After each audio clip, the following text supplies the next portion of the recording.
Hi everyone, it's Lily at 42 Stitches. Let me fix the camera a little bit.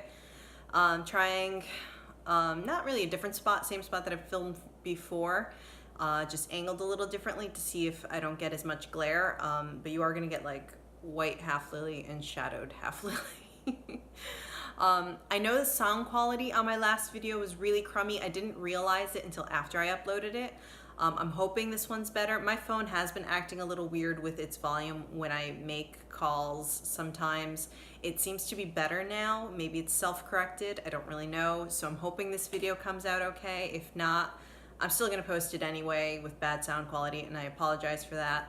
But we'll figure out what we can do about that afterwards. I am kind of due, I think, for a new phone, but I don't know when that's gonna happen, so fingers crossed this comes out okay. Life has been good, life has been busy. It is the first day of fall, yay, I love fall. And it's also just the beginning of busy, crazy time for us, which is all good stuff. It's just not a lot of spare time lately. What else has been going on?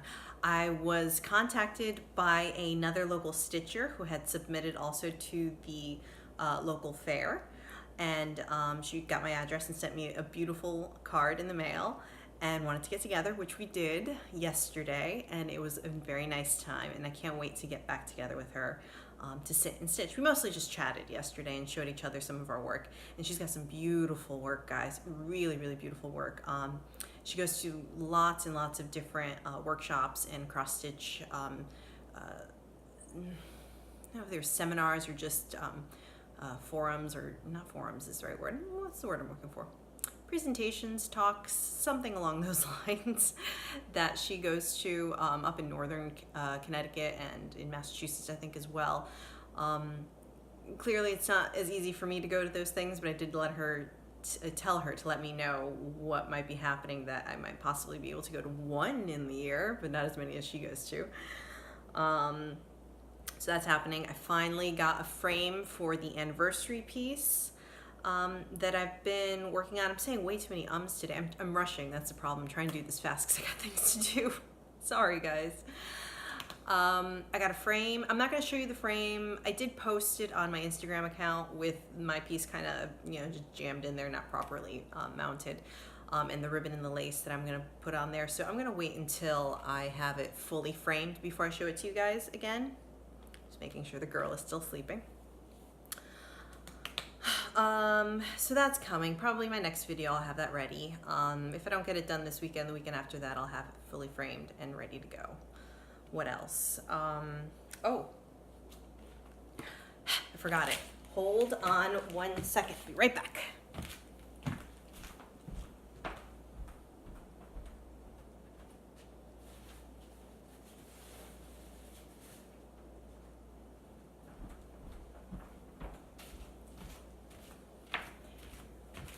Okay, so anniversary piece done. The other piece I had been working on that I showed you guys was my daughter's stocking. That was from the last video that I showed you.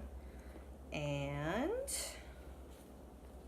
it is, oh, so the anniversary piece was Rosewood Manor, My Token of Love, but you're not seeing it, so who cares about the details? So I'll give you that again next time. My daughter's stocking is Dimensions Kit Snow Bears stocking, and here it is. It is finished. Look at that. How cute are those bears? Let's get a little close up. Hopefully you're seeing it all, because I can't see what you're seeing. Zoom on through. It's done. Love them. So I did this, I swapped out the fabric. It came with a 14 count light blue Ada, and I switched it for Crystal Dwarf by Picture This Plus, which is a darker blue. And you can kind of see it. You can kind of see the sparkles running through it. And I added some beading in the snow. There's some little white balls, there's little silver crystally ones, some big ones, small ones. Look at these birds. Look at those cardinals. Cute. That plump one right there. And the bears, I also had a little conversion on them. The scarf was in purples and pinks, and I switched it to red, green, and white. And some of the white is actually, can you see it? It's got a little sparkle to it too. Half of the white is just plain white, not blanc. It's what is it? It's like 3800 or something like that. It's like a winter white. And then the other one is got kind of an iridescent sheen to it. I don't think you can really catch it in the video, but so cute. My goodness, this was so much white stitching. Whew. And all this down here is actually half stitches, so you can kind of see a little bit of the sparkles of the fabric in the back come through, but you got to be looking kind of close and the camera's not picking things up very well. So there we go. And then the top part was supposed to be all stitched white too with the name. I was done with white, so I just cut out a bit of Monaco and I stitched her name. So now I just got to put it all together.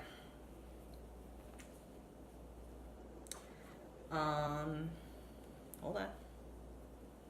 Let's see. So that's essentially what it's going to look like. And I'll put some cording in the middle. And I've got my son's stocking here too, so you can see I did his last year. So it'll have similar cording all around it as this one does and underneath the name. And I'll probably back it with the same. I think that's going to look nice because I have some extra of this material behind there. And it'll pick up on those reds really nicely. And then the boots will match a little bit more because they really don't have much matching them right now, which is fine. Hers is a bit smaller than his. I'm going to try and make it a little bit longer with the extra trim, or just to do something to make it at least closer to his size. I'm sure it'll be fine. I'm just doing the preemptive, you know, mom anticipating sibling rivalry drama, but it'll be fine. So I was done with those two big ones, and I kind of needed to still stitch something, but I wanted more of an instant gratification. And I've got another big one that I'm starting for my birthday next week. It's gonna be Ink Circles Tapestry, which I'm really excited for that one. I kind of want to start it like right now, but I'm holding off. I'm holding off until next weekend. But I wanted to have one of those like instant gratification stitches, something really quick and easy. So I started a stitch for a friend that's gonna be a gift. So I'm not showing it in case she's watching. But then the other one was a freebie that I found. I think it's Little Stitcher is the website. If you Google Vintage Witch freebie, you'll find it. And if I remember, I'll put a link below in the description to the freebie pattern. But it's just a little witch, and I stitched it up in 2 days and framed it right up. I actually found this frame when I was looking for the other frame for my anniversary piece. And I found this frame and I thought, oh, I totally have a couple of things that I could use an oval frame for. And then I found the perfect pattern for it. Look at that. It's such a little simple stitch. It looks so great. It's not even really properly mounted in there, so I can just take it's just shoved in there basically. So I can take it out and replace it with something else throughout the year. You know, other seasonal stitches that would fit into that frame, with or without the mat board, depends on how big it is. And I think that's kind of how I want to keep this piece, this frame at least, keep it around the house and make it kind of a piece of fabric that I can just switch in and out with small stitches that are seasonal. I don't have this up on display just yet. Probably, if not the first week of October, the next week of October. So probably get through the birthday September craze. And then once you're in October, I'm like, bring on the witches, bring on the skeletons. And it'll be fun. So that'll be a nice little one to have around the house. I love how it came out. It's so simple and really took me maybe 5 hours to stitch. Maybe not even that much. Plop it in there. Great little piece. Good impact. I like it. So we did that. Oh, I do have actually the stats info here in my book. I was just doing it earlier this morning. Let me see. And I can let you know about the anniversary piece. I think I told you the anniversary piece already last time because I had finished it. That's right. But I have not told you the stocking, which is in here. Okay, so the stocking, I started it on January 2nd. I finished it with all of its beading on September 14th, and it took me a total of 55¼ hours to finish stitching it. Of course, I still have to FFO it, so it's about you know, 55 hours, 56 hours, however you want to look at it. I always round the numbers, so it's not really exact. The witch, I think I wrote her down in here somewhere. Yeah, the witch. Yeah, and I just did her on a piece of 28 count natural colored Monaco. 2 days, 6 hours, 5 3/4. So yeah, it took me 6 hours to stitch her up. Cool. That's it. Oh, I did a little dyeing experimentation.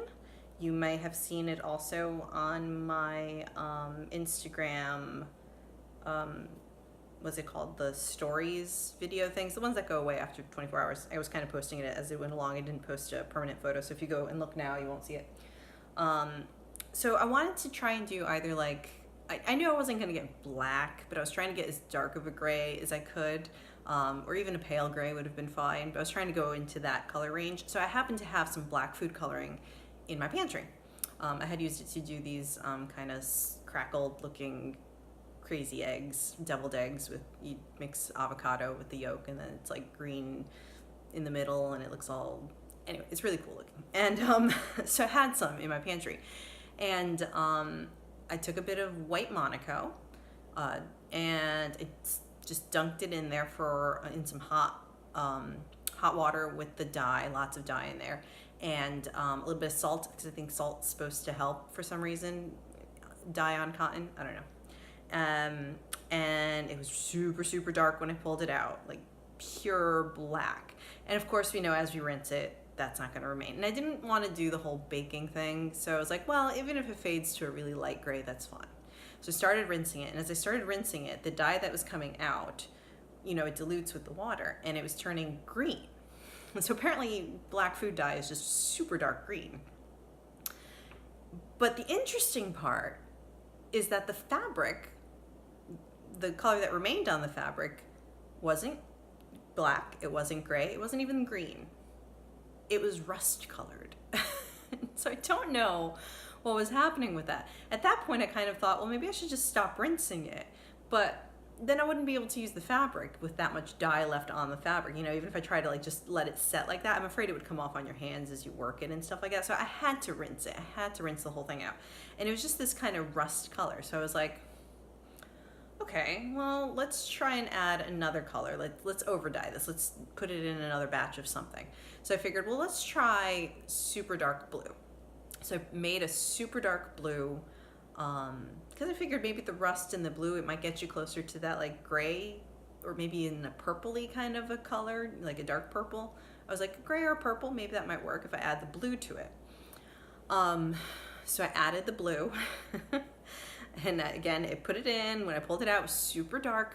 Started rinsing it, and it didn't turn rust this time. It didn't turn blue, didn't turn green from the black. It turned pink. And it's a very pale pink because I really rinsed it out well, again, because I just don't want dye left over. Oh, it's getting kind of washed out. Put it up against something.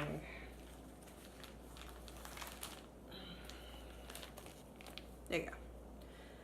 I mean, it's a pretty pink, don't get me wrong, but not at all what I was going for, so I don't know. Some sort of sorcery is going on. If anyone knows, let me know.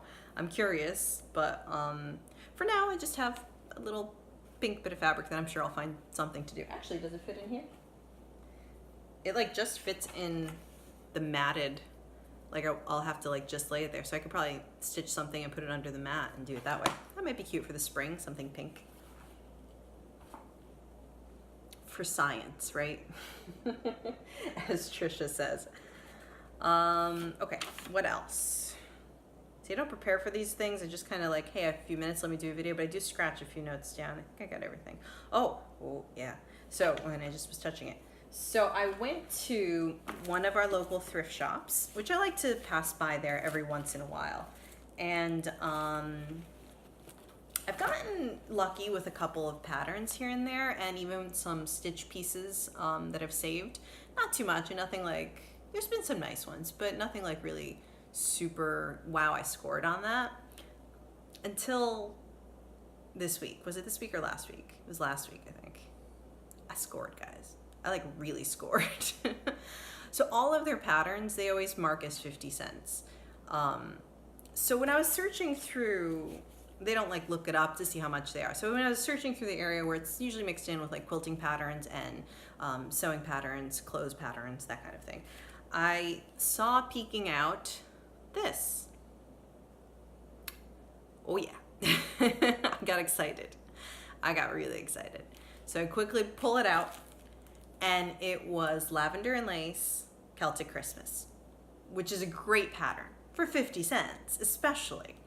But I already have it. I still took it though. 50 cents, it wasn't staying there. Then I saw another one next to it, and it was Angel of Light.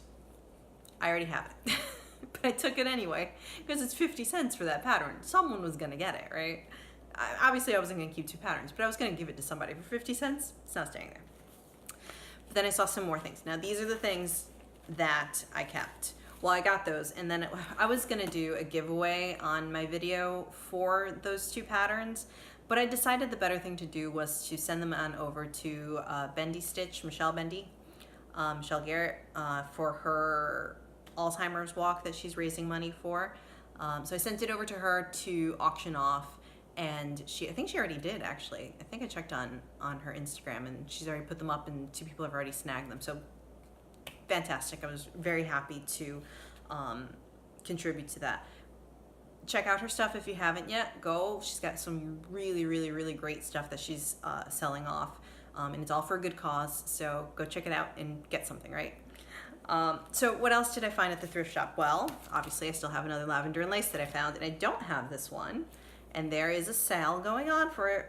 So I was very excited. I don't think I'm ever gonna like start it anytime soon. Hopefully the sale is still going on whenever I do start it, but I'm not exactly holding my breath.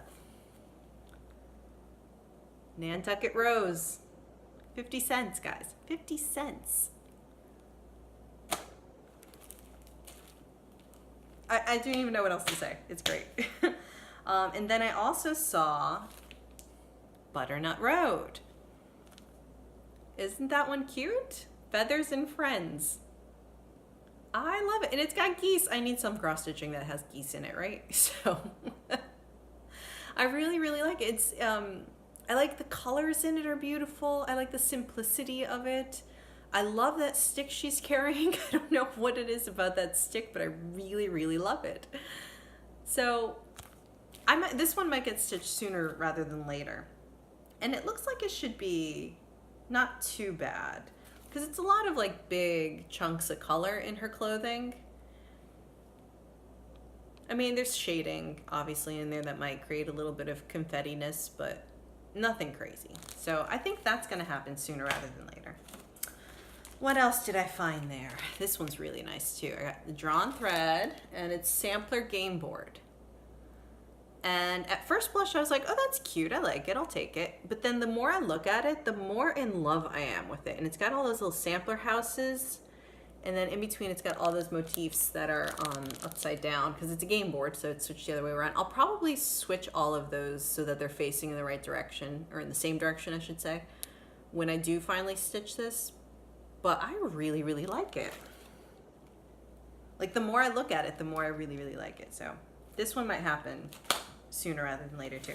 And I got this leaflet that I saw there too, and this is from a Sudbury House, which is a shop that used to be actually in my town, and now they've moved a little bit down the shore, but they're still in the area, and they don't do as many, I think, leaflets, or they don't focus so much on patterns anymore. They focus more on the wooden items to finish cross stitch on, but I haven't actually gone to the shop myself. I've just been on their website to look at things, but it was a cute little Christmas pattern.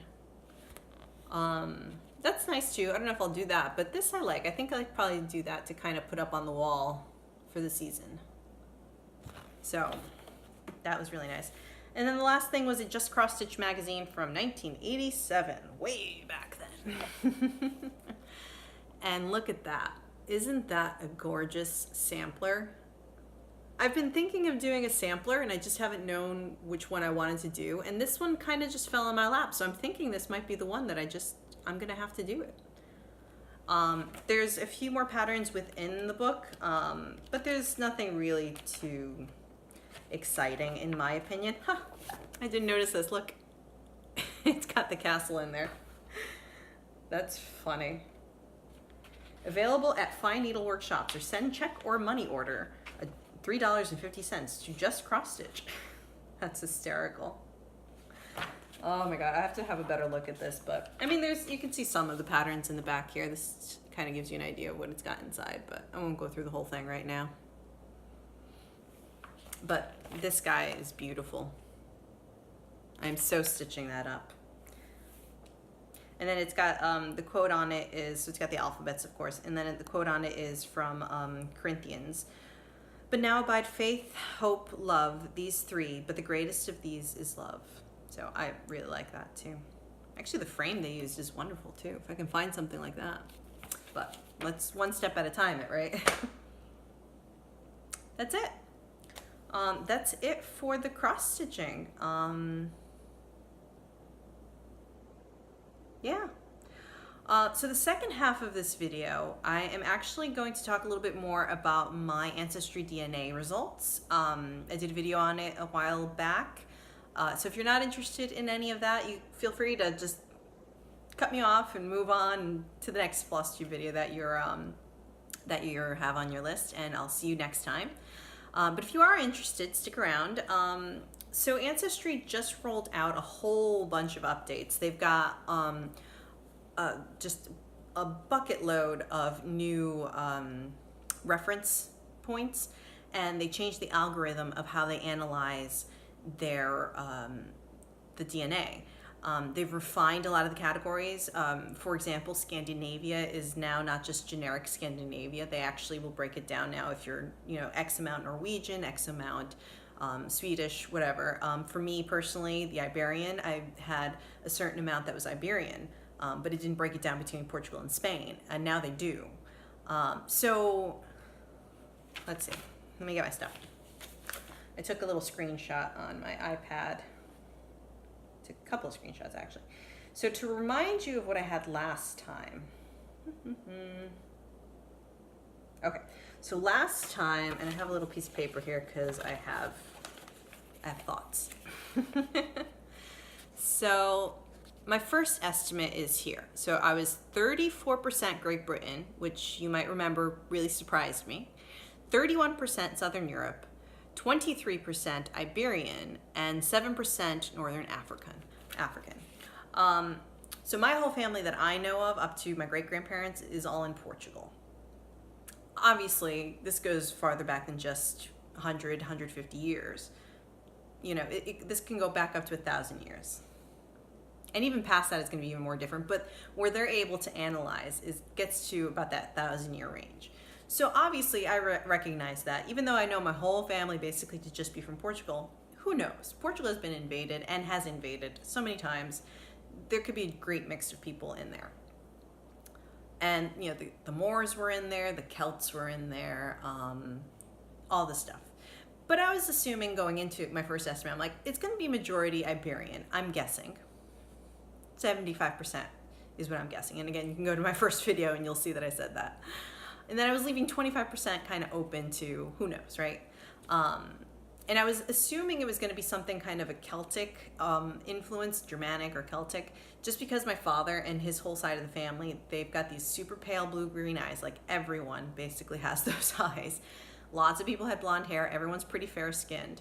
My mom's side of the family, they're fairly fair-skinned too. Some people are darker, some people are more fair-skinned. Like within siblings, like one of my aunts is pretty darker skinned than my mom, and a couple of other siblings are lighter skinned. So it's just kind of ranges, right? But on my dad's side, it's a very obvious sort of like, okay, it's not uncommon to see blonde hair and light eyes in northern Portugal, but it's usually because of that Celtic influence. So I was thinking that there was going to be something that happened there, but you never really know. So then my results came in. And so first of all, it was surprising to me that the highest was not the Iberian, but the 30% Great Britain. Now the Great Britain could explain that sort of Celtic, Germanic kind of a thing. It'd be somewhere kind of in that part of the world, if we're looking at it in a broader sense, right? And then you have the 23% Iberian, and then there's a good chunk Southern Europe. So when they show you the range, it kind of shows you, so for like Iberia, it would show you a big circle around Iberia. but then it expands out a little bit more, and it'll include a little bit of France and a little bit of Northern Africa, and expands out a little bit. So it says that it could also be in those other broader areas that those genetics are being picked up from. So your family could have come from those broader areas, but more likely comes from that condensed area. So something like the Great Britain, chances are came from the British Isles, but when you looked at where that expanded on the map, it actually could have come from like northern France. That was part of the general area. So let me show you a picture.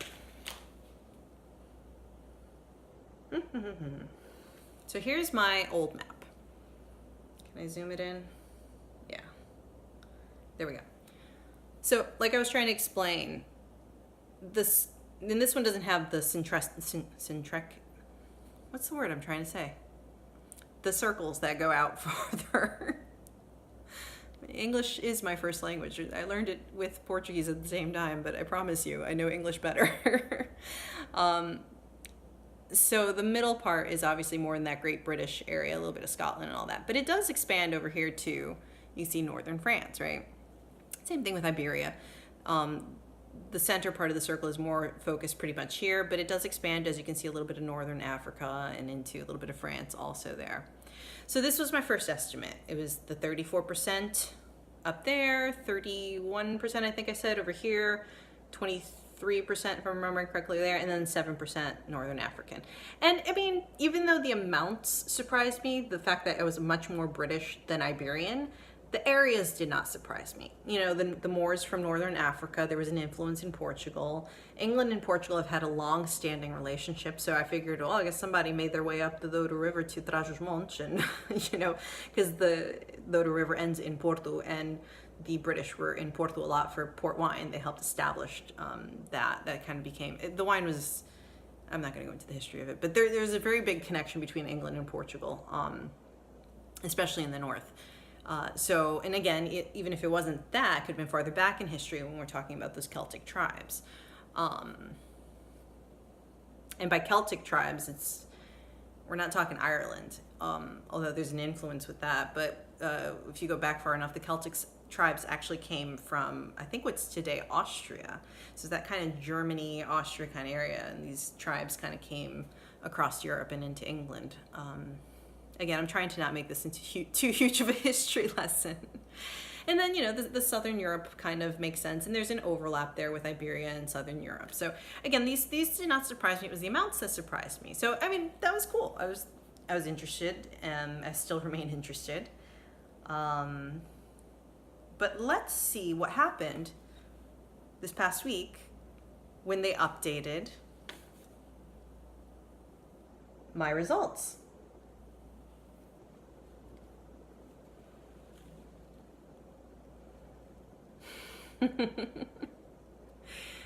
So like I had mentioned, they no longer have Iberia as a category. They actually break it down between Portugal and Spain now. And a lot of other areas, they've done the same thing too. And they've removed also, they used to have low confidence trace categories. They've removed that altogether. In mine, I had a few things. I had like 1% Scandinavian and 1% 4% Irish, but it was like low confidence, which meant it could possibly be nothing. We don't know, maybe there's something there. They've eliminated it altogether, I guess because they're more confident and refined in what they've been getting. They've been gaining more and more information and able to pinpoint things a little bit better. And who knows when they'll have the next update, what changes will happen. But that's science, guys. That's kind of how it works. And it's funny seeing everyone's reactions to these updates. And some people are like, oh, what are they doing? Don't believe in any of this. And it's like, that's how science works, guys. Things change as you get more information. So I don't know, I won't go off on a tangent on that, but it's really been interesting to see everyone's responses to these updates. So here we are. We've got, what is it? I can't read backwards on my thing, so I got to read over here. 53% Portugal, 24% Spain, 21% France, which is new, and then England, Wales, and Northwestern Europe. So the category has changed a little bit, but it's still that general Great Britain area has gone way down to 2% from the 34%, which was my highest percentage. So this certainly lines up closer to what I was thinking, my family to be, right? And I'll go back and forth. So here's the new one, right? And then, which direction am I going? Not that. And then here was the old one. So, I mean, other than the removal of the Northern Africa, right? And from Europe not being so far out that way, it's still mostly this area of the world that my genetics are lining up with. So that's cool. I mean, I kind of was excited to get like more expanded stuff. I grew up only knowing Portuguese and I love my Portuguese culture, but I always kind of wish I had something else in there to also embrace another culture that strongly, because I really embrace my Portuguese heritage very strongly. It's a big part of me. But that's really neither here or there. This is just information gathering right now. So on first blush, I was like, this is a big change from what they have. But then I looked at it a little bit longer and I said, you know what? It's actually not as bad. Not as bad. It's just not as different as it seems.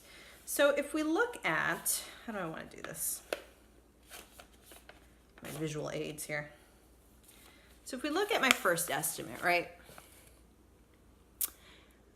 If you take that Southern Europe, Iberia, and Northern Africa and combine them, you get 61%. And I say combine them because if you look again at the map, and again, knowing history, although I don't know how much that's affecting things or not, but oops.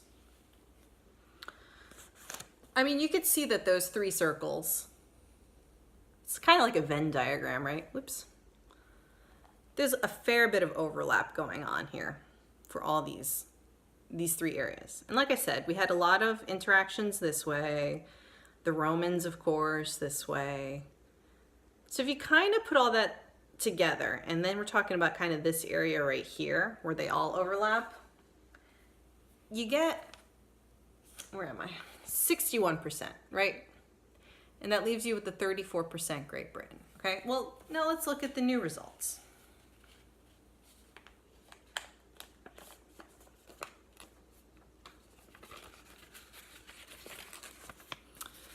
So again, let's combine Spain and Portugal back to Iberia, right? Which is generally that area that I was just combining before. So it's 77% Iberian. And then if you put France, England, and Wales together, because if you look again here, here's the new one, you get a lot of overlap right there. And there's some overlap here too, of course, but you get a lot of overlap right there. It's just the English Channel really that's separating them. So if you combine England, and it's Northwestern Europe as well, with France, you get 23%, right? So the 61% of these all combined is basically that 77% that's Iberia. And then you've got the 34% that was Great Britain, and it's 23% of that England, France area. So, I mean, this is pure speculation. I am not a genealogist. I am not a geneticist. I do have a pretty scientifically minded, critical thinking brain. It's my career, you know, it's just kind of how I like to think things. It's just not how I like to think of things, it's just how my brain thinks of things. So I find this kind of stuff interesting. And after looking at it and kind of doing this combination, I was like, you know what, it still makes sense. Like both estimates, I can see how somehow maybe that first estimate looked like that and how it's not that far off from what they're giving me now. But now is more refined, right? It's a little bit more pinpointed into the area. So I don't know. I'm not really sure what I'm trying to convey. I'm just talking it through because I just got this information this week and I find it really interesting. Does this change anything about me? No. The first estimate never changed anything about me. The second thing doesn't change anything about me. It just makes things interesting in my brain. It doesn't make me better or worse in any way. It's just another tool to try and find your family history. And frankly, the DNA is not really the best way to find your family history. It's really records that's the best way to find out exactly what the story is of your ancestors. But this stuff can certainly guide you and kind of give you an idea. And I find it interesting. I don't know how else to say it. I know some people, they have absolutely zero interest in it. Some people even get kind of upset when you start talking about finding your genetics and doing your DNA testings, which I really don't understand, but to each his own, right? So I don't know. So there I am for now until Ancestry DNA updates things again. So again, we're about 75% this whole area, and then the remaining 25 is about that. And just to give you an idea of where my family comes from, this northern part of Portugal. So the where am I? Yeah. The northeast part, and then the northwest. Northwest is Minho, but the northeast is Trás-os-Montes, behind the mountains. And that's where my family comes from. Actually, can I pull up maps? Maybe I'll pull up. I'll get you really familiar with where my family comes from. I can show you the grave on the satellite view of where my grandparents are buried. I'm very familiar with the area. Just like I said, for up to my great grandparents, they're all from that same area of the world. I know exactly. So here we are. You go, Africa, Europe, right? America's over here. Hopefully everyone knows your basic geography. Zooming in, Spain and Portugal. So like I was saying, over there. Can I do this backwards? Ooh, I'm tilting. So this part is called Trás-os-Montes. There's a town called Chaves, which is right there. Hold on. It's pretty much, so we're zooming in. It's right there, right? I can't read on the screen. Yeah, Chaves. This is like 10 to 15 kilometers from the Spanish border. There's another town down here called Valpassos. Oh, this way, sorry. I'm disoriented because I'm looking at the screen backwards. So my parents' villages lie between these two towns. My dad's village belongs to Chaves, and my mom's village belongs to Valpassos. So there's a road here, and my dad's house, where he grew up in, is right on that road, and my mom's village is just slightly off over here. So I'll zoom in a little bit more. You see like there's a little bump over here. Oh, I know, the lighting is terrible. Let's see. Here we go, yeah. So you see this little bump? I know that valley very well. That was always letting me know that we were getting close to Dad's village. And so, is that Sa already? There's Sa. So if you turn at Sa and go up this road, you get to my mom's, which is, there it is, Lama do Riso. So that means my dad's is before here in Barracão. And if you take this little road, it goes this way, it goes to Limãos, which is even smaller, and that's where they're technically from. And there's Quintela and a whole bunch of other towns. But actually, can I do satellite view? Boop, boop. Show you my grandfather's rooftop. Well, it's not theirs anymore. They sold the house many years ago. So again, there's that little valley that you drive around to get there. And there's Barracão. Let me find his house. It's right before you get to, oh, here it is. It's this split in the road right there. Right there. There we go. And you see it's kind of like, whoops. Let's see. You see that kind of like U shape? That's like where all the barnyard, wait, no, hold on. That's the front of the house. So this big orange one, that's the actual main house. And then the rest of it, and then the middle you see there's like a courtyard. That's where the geese and ducks would roam and the chickens.